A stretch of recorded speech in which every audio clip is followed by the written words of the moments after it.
Kayak aku kan ngeliat kalau atlet-atlet kan pakai bajunya pendek-pendek, ketat, terus udah gitu hitam, ya kan? Gak mau. Aku harus bilang kayak sama kakek aku, nggak mau gitu kan, nggak mau.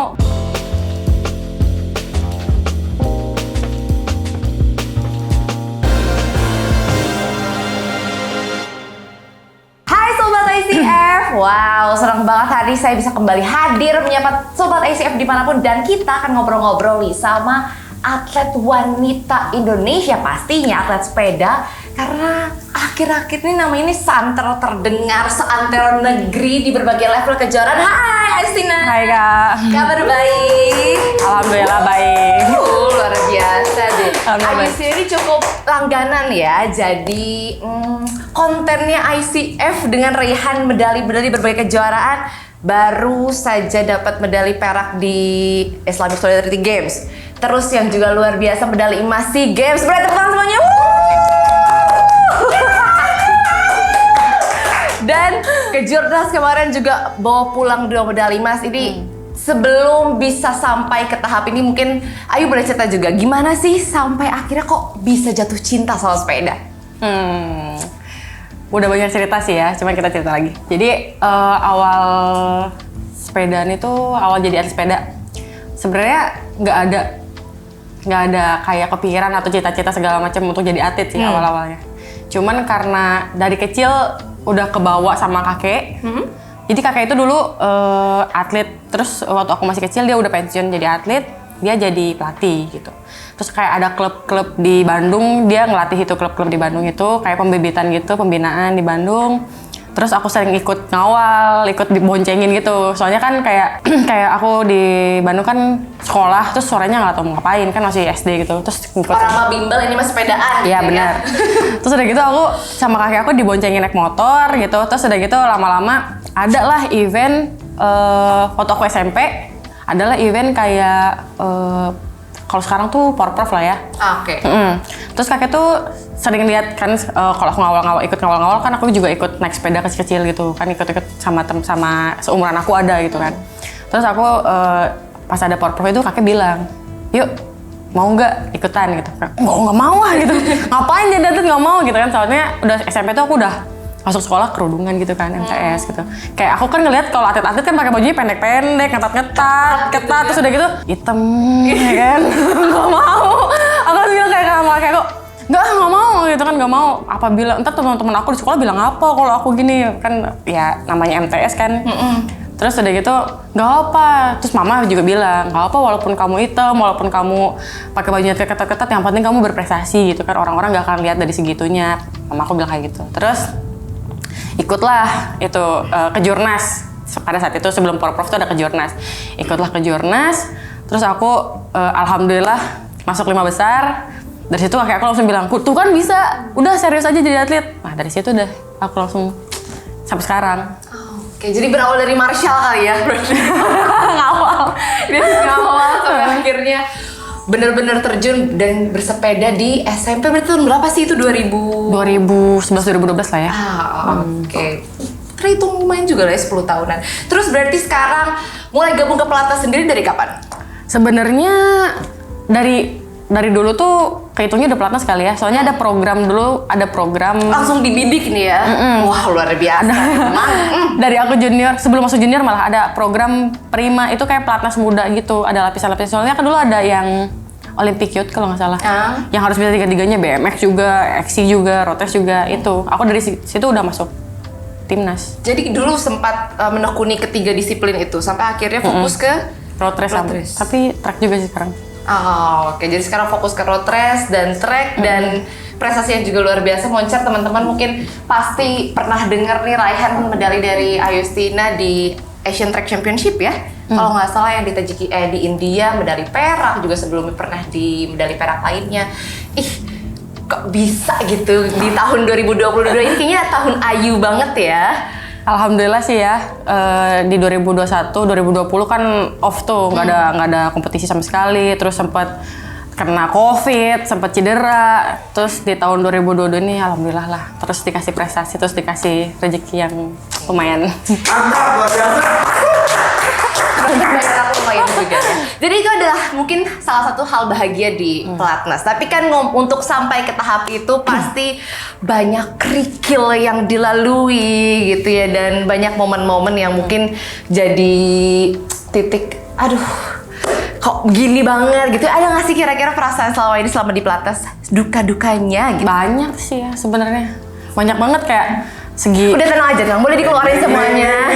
Maaf ya saya. Dia pakai earphone nggak denger. Banyak sih dari segi kayak sebenarnya dari segi diri sendiri juga ada pressure juga sama diri sendiri gitu kan. Soalnya SEA Games sebelum-sebelumnya SEA Games udah 2 kali SEA Games perunggu terus gitu kan. Terus pengen dong SEA Games sekarang emas gitu kan. Dan di situ kan untuk dapet itu kan juga nggak gampang. Apalagi aku dari tahun kemarin yang aku cerita tadi udah kena COVID, cedera segala macam, off-nya lama. Terus itu benar-benar dari nol kan. Itu sampai nangis-nangis latihan kan. Sampai nangis-nangis latihan, sampai sakit-sakit, nahan sakit, harus mix sama rehab segala macam, belum lagi ada bentrok sama teman, kadang-kadang sama pelatih juga ada suka miss segala macam. Itu ya itulah suka dukanya di pelatnas. Beratnya sih di situ. Lebih ke mental sih ya. Kalau punya latihan kita cuma capek badan doang. Tapi kalau udah dari kita mikir pressure, kita mikir ya masalah-masalah di luar itu sih yang berat sih, mental sih. Terus berarti momen apa yang akhirnya bikin Ayu kayak ya udah deh gue tetap harus lanjut, pokoknya gue tetap harus sepeda, biarkan air mata itu menjadi bumbu-bumbu kehidupan gitu. Ini nih ya, jujur sebelum cedera itu aku sering ngerasa aku pengen berhenti. Pokoknya aku capek, pengen berhenti aja bawaannya. Itu di tahun 2021. Oke. Pokoknya kalau setiap aku ngerasa capek dikit, udahlah gue pensiun aja deh gitu, kayak udahlah gue capek deh, udahlah nggak mau lagi. Ngapain gue terus ya, gitu ngapain ya? sih gue gitu kan, gini-gini ngapain. Cuman nggak tahu kenapa semenjak cedera ada dokter gue di sana. Nah ini salah satu penonton bayaran kita hari ini. Dan gue pas selama cedera itu kan kayak ada disuruh off bener-bener, yuk nggak boleh goes, lu harus nurut demi lu ke depannya, pokoknya lu nggak boleh goes, nggak boleh latihan berat, nggak boleh segala macam, bener-bener harus off.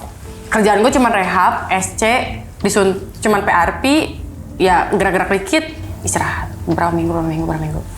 Di situ aku bener-bener kehilangan banyak event. Iya. Aku bener-bener pertama kali nggak ikut ke Jurnas. Oke. Jadi pada saat cedera itu ngelihat orang yang euforia, baru bener-bener kan pas aku cedera tuh bener-bener pas lagi baru-barunya sepeda tuh udah mulai event-event keluar New kan. era COVID kan. Terus baru juga ke Jurnas lagi, wah orang-orang lihat ke Jurnas tuh kayak wah ke Jurnas nih, baru kali ini ke Jurnas sampai saya bawa itu kan, dan aku nggak ikut. Itu bener-bener sedih, terpukul segala macem lah, lebay sih ya. Tapi aku merinding kok. Iya, cuman aku ngerasa kayak wah ternyata kalau aku nggak di sepeda aku nggak bisa. Jadi benar di situ baru ngerasa kayak semenjak sembuh itu aku langsung kayak aku ngerasa gitu, gue nggak boleh lah kayak ngilangin momen atau nggak boleh lah sampai bener-bener nyerah gitu aja. Terus kayak bener-bener manfaatin waktu dan apalagi semenjak sembuh SEA Games, sembuh dari cedera itu kan juga sama SEA Games kan deket tuh. Iya. Bener-bener harus manfaatin waktu. Di situ baru kerasa tuh. Semenjak cedera sampai pas SEA Games tuh di situ baru kerasa, oh emang passionku di sini, emang selama itu, dan baru sadar sekarang. Sepedaan udah lama dan baru ngerasa ya tanpa sepeda aku nggak bisa gitu. Kasih lagu. Hidupku hampa Beneran. Soalnya kan baru sekarang mikir kayak gitu, baru sekarang dok beneran kayak gue mikir ya ternyata nggak bisa gitu kalau nggak sepedaan, apalagi apa disuruh off berbulan-bulan sama 4 bulan deh, 3 bulan. 3 bulan nggak sepedaan, nggak boleh latihan gitu kan. Itu dikasih ya udah deh, boleh deh 30 menit deh lu easy ride aja ya, tapi itu udah seneng banget rasanya kayak oh my god akhirnya kayak buka puasa. Bener-bener. Ternyata ya, jadi itu adalah momen yang ditunjukkan oleh Tuhan yang Maha Esa bahwa nih, kan lu sempat mau pensiun nih ya, tuh rasain tuh. Dan ternyata malah memang di situ adalah momen kebangkitan Ayu sampai akhirnya bisa meraih medali emas di SEA Games. Kalau ngomongin soal emas SEA Games, katanya ada cerita juga yang menarik ya di individual time trial itu. Gimana sih? Mungkin juga udah banyak yang tahu, tapi boleh kita bahas lagi sedikit. Sebenarnya itu tuh bukan masalah yang baru.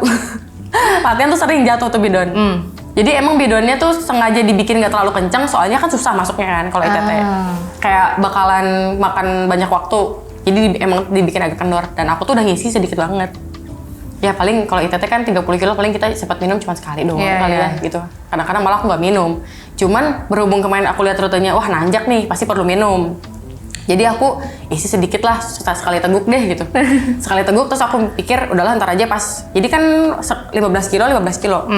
Pas berangkat nggak minum, pas pulang minum terus aku lempar aja deh bidonnya gitu. Aku pikir gitu. Ternyata baru start 3 kilo udah copot tuh bidon. Nggak tahu kemana. Baru 3 kilo darah gitu. Lah bidon gue hilang. Wah. Mana pas lagi nanjak tuh bener-bener kayak angin gede sampai tenggorokan tuh kering banget kan. Sampai mangap terus kan namanya ITT kan. Itu pengen minum. Terus udah gitu pelatih biar aku nggak panik kan. Jangan panik. Terus ada hal yang lucu. ini belum pernah diinformasikan di ada hal yang media lucu. sosial manapun. Dan itu tiba-tiba pelatih tuh jadi mobil tim kar itu kan ngawal kan. Tiba-tiba tim kar nyamperin aku. Terus kayak aku bingung nih ngapain nih orang-orang mau nyamperin aku. Dia mau siram aku Kak katanya. Mau disiram dari mobil katanya. Ya kan nggak mungkin ya. Nggak mungkin. Gak mungkin kan disiram kan, masa aku mangap gini kan gak mungkin. Terus aku ini orang aneh nih. Ngapain? Aku sampai marah-marahin Si sombong ya ternyata. ya bukan sombong. Maksudnya ya ntar gue didis gak sih? Iya, gue iya, mikir iya. ke sana. Kalau boleh mah ya gue mah ngapain kan.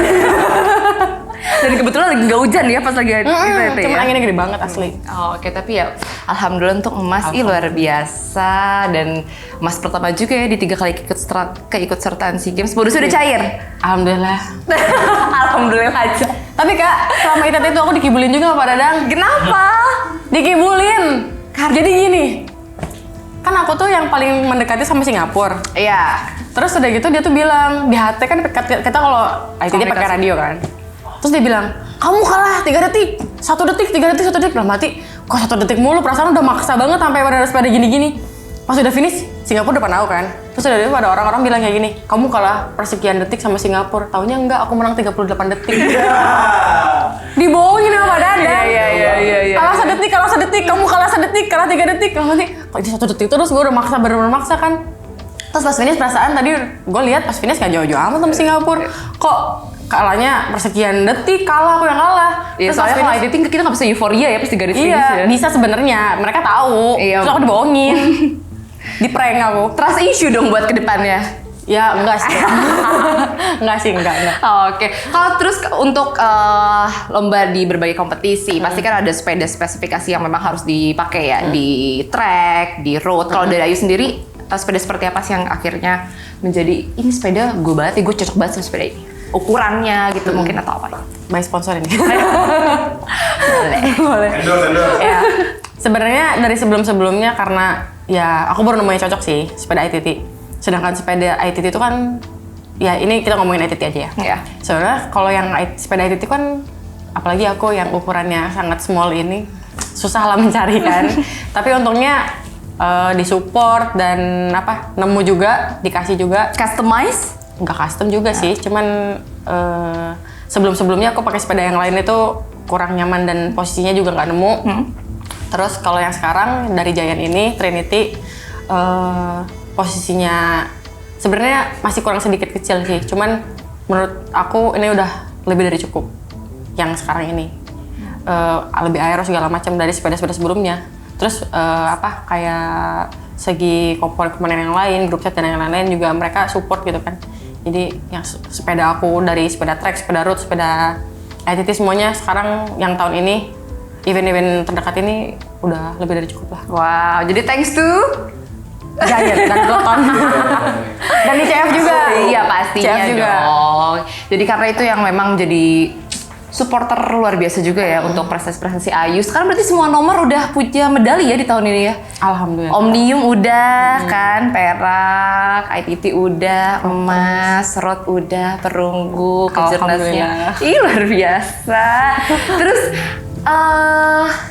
apakah memang 3 nomor itu yang Ayu tekuni sekarang atau ada nomor-nomor lain?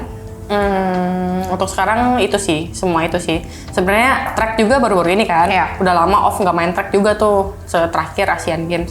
Terus kemarin ada kejuaraan Asia suruh berangkat. tuh pelatih saya yang suruh saya main track ya lagi. Ya main lagi track, terus ternyata ya emang belum sepenuhnya hilang lah ya, alhamdulillah. Kedepannya sih berharap sih kan kita maunya Olimpik kan ya. Karena maksudnya di road race gak gampang, di TT gak gampang, di track gak gampang. Jadi kita cari yang mana sih yang mendekati gitu untuk sekarang gitu. Dan yang peluangnya terbesar adalah di track, insya Allah. Oke, wow, doain ya seluruh sobat ICF ini mudah-mudahan Ayustina kembali bisa menjadi salah satu atlet yang berlaga di Olimpiade ya. Amin. Amin, Poin-poinnya. Dari poin kan yang dikumpulin kan? Ya, Mbak? poin sama ranking. Nah, itu yang harus dikumpulin mudah-mudahan Paris 2024 ya. Ya, amin. Amin. Paris 2024. Go to Olimpik. Oke. Terus AGTO Ayustina Good Goes to Olympic ya benar. Apa bikin hashtag ya? Bikin hashtag Bisa bisa coba. Kita harus memberdayakan buzzer-buzzer gitu ya, siapa tahu kan. Giveaway. Mau giveaway. Sepeda bisa nggak lagi giveaway sepeda? Ngawur. Oke, terus Ayu kalau sepeda udah pasti doyan banget ya untuk goes kemanapun, dimanapun, kapanpun. Selain itu ada nggak sih hal-hal yang memang saat ini menjadi salah satu yang ditekuni oleh Ayu? Apa ya? Kok untuk sekarang sih Sepeda for life. nggak for life juga. Maksudnya kalau kemarin-kemarin kan emang nggak sepadat ini kan. Kemarin-kemarin tuh sempet boxing, sempet ngapain, sempet gitu. Cuman kalau sekarang karena eventnya deket, kayak istirahatnya aja, maksudnya istirahat aja kayak untuk istirahatnya udah alhamdulillah gitu ya. Jadi kayaknya nggak ada sih, fokus aja sih sekarang. Bener-bener karena Ayu ini tiap minggu berangkat ya. Cuman seminggu doang istirahat kadang-kadang. Coba mungkin 2022 dari Januari boleh diulas udah kemana aja, ikut di mana aja? Januari nggak ada. Apa ya? Februari apa ya? Apa Maret ya? Tajikistan. Maret ya. Tajikistan Asian Championship yang road race itu. Terus SEA Games Mei. Terus India Juni ya? Juni India. Oke, yang perak ya? Ya, Juli apa ya? Kolombia. Kolombia. Agustus ini Turki. Terus ada rencana September KOC World Champ Road Race. Amin. Amin. Amin. Nih, road race berarti kan sepedaan outdoor di luar, matahari pasti selalu ada gitu ya. Menghantui perjalanan seorang riders termasuk Ayustina. Dan kalau kita lihat nih, kalau boleh di zoom mungkin ya. Jangan di zoom. Nampaknya shining, shimmering and glowing gitu. Oh, jauh ya. Atau ini ada kiat-kiatnya untuk menjaga kulit untuk Salting. Jadi kan kalau ketemu matahari biasanya kan jadi menggelap gitu ya. Kalau Ayu kayaknya enggak sih, cukup ya sawo matang lucu gimana Sama gitu. matangnya so busuk. Ada nggak sih misalnya sebelum sepeda gue harus pakai ini dulu, pokoknya gue nggak boleh hitam atau gimana? Kalau itu pasti sih ya. Kayak aku kalau sepedaan sunblock tuh pasti. Muka aja sunblocknya 100 SPF ya. Nggak ada kalau pakai sepedaan, helmnya full face. Tapi lo pakai masker sama cadar gitu. Iya. Niklop. Jadi kalau misalnya aku sunblock pasti, muka badan itu pasti. Tapi kalau misalnya selain itu adalah perawatan dikit-dikit ya. Namanya wanita kan Kak. Iya. Terus kalau latihan-latihan tuh pakai, kalau latihan endurance segala macam yang kalau di Jogja kan panas banget. Otomatis aku pakai long sleeve kalau di Jogja. Kalau Jakarta nggak pernah. Terus kalau misalnya habis panas-panasan ya habis lomba, otomatis kan kalau lomba nggak mungkin pakai long sleeve kan. Kalau habis lomba itu aku pakai sunblock, habis pakai sunblock itu pakai aloe vera gel itu loh. Jadi udah selesainya yang mandi hijau. segala Terus kalau habis balapan yang jauh-jauh scrubbing dulu nih sampai mandi. Catat ya. Scrub muka, badan, terus udah itu pakai aloe vera gel karena kan burning kan pasti. Itu aja sih. Belang jadi nggak jadi masalah nih ya belang. Ya kalau di tangan aku bilang masalah sih. Jadi usaha kalau misalnya latihan-latihan nggak pernah pakai pendek kalau tangan. Kalau pas balapan pakai pendek apa.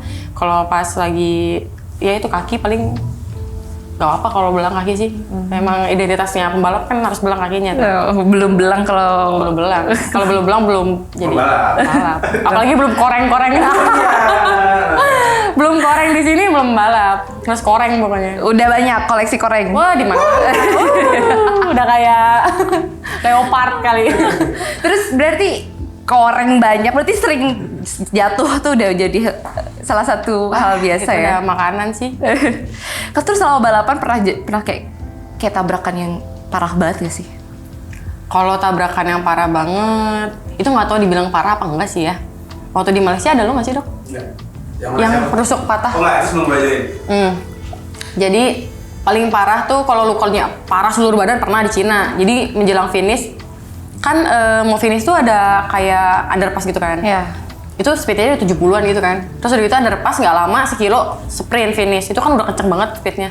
Jadi Hong Kong sama Cina tabrakan, aku di belakangnya salto. Itu seluruh badan, bener-bener seluruh badan luka. Oh. Robek-robek darah-darah gitu sampai kepala agak-agak kocak gimana gitu. Itu yang bikin cedera kah bukan? Bukan, kalau itu yang rusuknya patah tuh beda lagi. Itu lomba di Malaysia.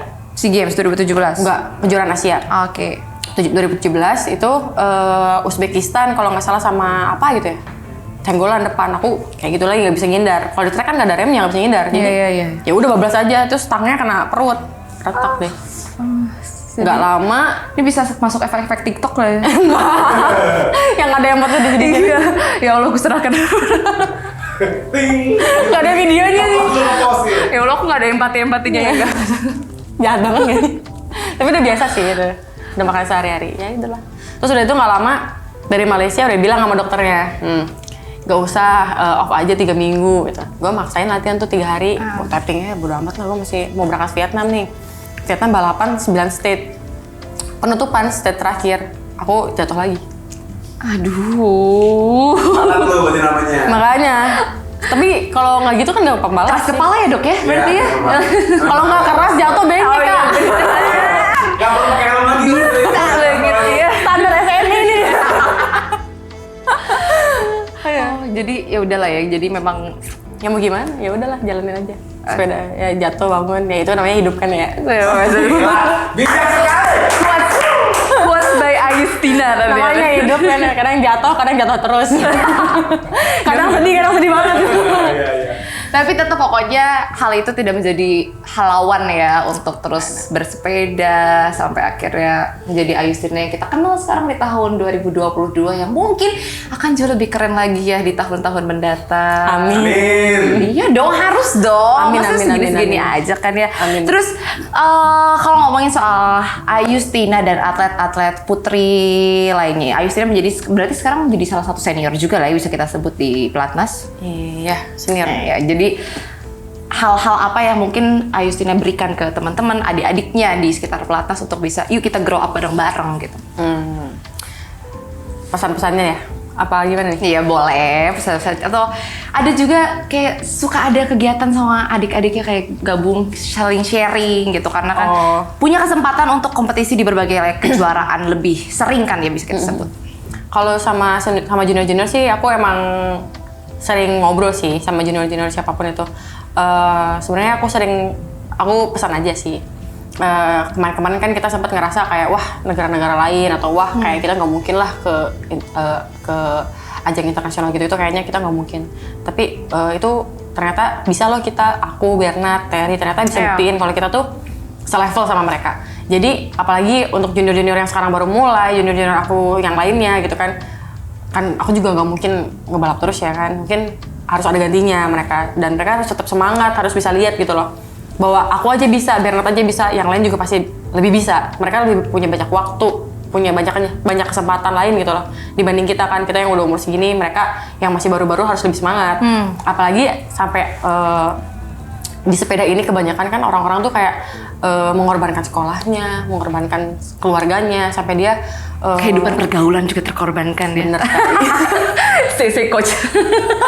Nah jadi jangan sampai itu tuh kayak kebuang sia-sia, sampai kayak kamu udah nggak sekolah, udah nggak kuliah misalnya nih, kayak aku nih kan kemarin sempat nggak ini, sekarang mau baru mulai kuliah lagi kan. Jadi jangan sampai udah semuanya kamu korbanin, kamu sekolah nggak bener, terus juga Nggak fokus, jalan nggak juga. bener Iya, gitu. sorry. Sekolahnya nggak fokus, ya kadang-kadang ada juga yang di-spend mulu sampai nggak naik kelas, atau kadang-kadang ya nggak lanjut gitu. Di sepedanya juga dia nggak setengah-setengah lah, anggap aja. Ya jangan sampai kayak gitu. Jadi kayak kesana enggak kesini enggak gitu. Lebih baik kalau misalnya emang lo ngorbanin sekolah, terus fokus di atlet. Kalau misalnya di atlet nggak fokus juga atau bukan passion, ngerasa bukan passion, ya udah tinggalin aja gitu. Fokus di yang lain. Cuman kalau emang udah terlanjur nih sepedaan, kayak udah terlanjur segala macem buang, ya menghilangkan segala macam kesenangan, nggak bisa main sama teman, nggak bisa inilah, nggak bisa itulah, ya lebih fokus lah di sepeda. lebih punya cita-cita lah gitu segala macam. Enak kok kalau bisa bisa mencapai target kamu, kayak kamu punya target atau apa. Kalau kamu udah dapetin itu semua, lega banget, pasti bangga banget, pasti happy banget. Tuh catat ya teman-teman atlet, jadi harus terus fokus dan ke depan dan ke depannya Ayustina mungkin kalau sama teman-teman atlet yang pelatnas itu sudah sering sharing buat atlet Indonesia lainnya, mungkin ada juga pesan-pesan dan harapan ke depannya untuk bisa growing lebih baik lagi. Ya itu sih, jangan patah semangat, terus harus punya target untuk diri sendiri. Kayak kalau misalnya ya setiap atlet pasti harus punya target lah, biar dia ada motivasi. Dan itu target Ayustina juga tercapai ya di tahun ini. Ya, Ada target lagi ke depan selain Olimpiade? itu sih. Kalau untuk tahun depan sih targetnya pasti ada Asian Games sama SEA Games lagi kan. Terus habis itu ya cari-cari poin buat Olimpik, itu aja sih. Gitu. Pokoknya untuk seluruh atlet-atlet sepeda dimanapun jangan berputus asa. Masa depan tuh pasti akan bisa kita gapai ya kalau kita fokus bareng-bareng. Betul. Tadi buat atletnya udah buat sepeda loversnya nih, karena gila loh, kayak pecinta balap sepeda itu luar biasa ya. Banyak banget, parah. Iya parah banget yang bener-bener support, dan boleh juga mungkin disampaikan pesan-pesannya untuk seluruh pecinta balap sepeda. Pesan-pesannya apa ya? Dukung terus dong Ayustina pastinya dukung terus ya. saya. Doakan mau nyalek. Pesan nasi goreng mau. Kasih padang. Ya tetap hati-hati di jalan, terus kayak apalagi sekarang COVID udah mulai ini lagi ya. Ya. Prokes lah ya, terus ya hati-hati di jalan lah, soalnya kayaknya sekarang udah pada ngeri-ngeri gitu kan di jalan Jakarta nih, udah nggak terlalu aman gitu. Lebih hati-hati aja sih. Oke, thank you Ayustina atas waktunya, sehat-sehat ya. Pokoknya berjaya selalu di Amin, lintasan-lintasan amin, balap. amin. Kita nantikan prestasi-prestasi dari Ayu yang lainnya. Masih panjang ya, insya Allah pensiunnya masih lama kan? Jangan kepengen pensiun dini lagi. Aku tuh Pak Dadang nggak boleh pensiun. Ayustina ini masih menjadi tulang punggung Indonesia nampaknya di berbagai kejuaraan. Alhamdulillah. Kita nantikan lagi medali-medali, podium-podium untuk Indonesia, dan mudah-mudahan Indonesia Raya bisa berkumandang di kejuaraan-kejuaraan lainnya, baik itu oleh Ayustina ataupun oleh atlet-atlet sepeda lainnya. Thank you sekali lagi Ayu, sehat-sehat ya. Terima kasih, Dan Kak. Sobat ICF, itu tadi obrolan aku bersama dengan Ayustina Delia Priyatna, atlet sepeda putri Indonesia dengan prestasinya moncer di kancah internasional. Dan nanti podcast ICF juga pasti akan hadir dengan perbincangan lain yang pasti juga menarik untuk seluruh balap sepeda lovers dimanapun berada. Saya Erzana Nabila pamit, sampai jumpa dan sehat selalu. Bye.